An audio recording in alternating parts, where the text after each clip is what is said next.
میں اقوام متحدہ کے انسانی حقوق کے ادارے سے کہنا چاہتا ہوں، میں یورپی یونین کے انسانی حقوق کے ادارے سے کہنا چاہتا ہوں، میں جنیوا انسانی حقوق کنونشن سے کہنا چاہتا ہوں، کہیں مجھے دکھا دو کہ دفاعی جنگ میں چھوٹے بچے قتل ہو رہے ہیں۔ آپ پورے ملک و ملت کی وحدت کی آواز ہیں، آپ امت مسلمہ کی آواز ہیں، امت مسلمہ کی وحدت کی علامت ہیں، اور میں پوری دنیا کو بتانا چاہتا ہوں کہ یہ اجتماع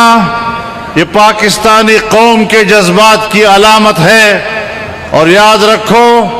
پاکستانی قوم اپنے فلسطینی مسلمان بھائیوں کے ساتھ آج اسرائیل جو صرف عرب دنیا میں نہیں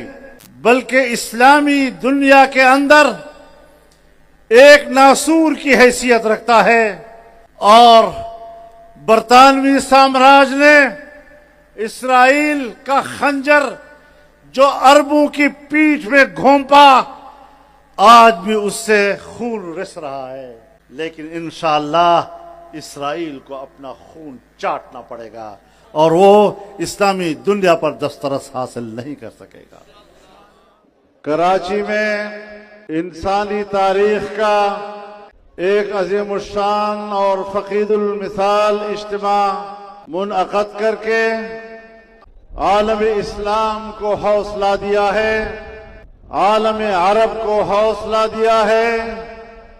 اہل فلسطین کو حوصلہ دیا ہے، اہل غزہ کو پیغام دیا ہے کہ آپ پر ہونے والے مظالم میں آپ تنہا نہیں ہیں، پاکستان کے عوام اور جمعیت علماء اسلام کے کارکن شانہ بشانہ آپ کے ساتھ ہیں، اور خون کے آخری قطرے تک آپ کے قدم بقدم شانہ بشانہ آپ کے ساتھ رہیں گے۔ یہ محض اہل پاکستان کی آواز نہیں، یہ امت مسلمہ کی آواز ہے، اور میرے پاکستانی بھائیوں، آپ کے یہ انسانی سمندر جہاں بھی ابھرے ہیں وہ امت کی آواز بن کر ابھرے ہیں، اور دنیا کو بتایا ہے، امریکہ کو بتایا ہے، ٹرمپ کو بتایا ہے، اسلامی دنیا کے حکمرانوں کو بتایا ہے، یورپ کو بتایا ہے،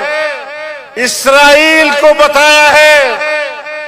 صہیونی قوت کو بتایا ہے، نیتن یاہو کو بتایا ہے کہ تم مسلمانوں کی جانیں تو لے سکتے ہو، ان کا خون تو بہا سکتے ہو، لیکن ان کے سر کٹ جائیں گے، لیکن تمہارے سامنے جھکیں گے نہیں، اور آزادی کی تحریک آگے بڑھتی چلی جائے گی۔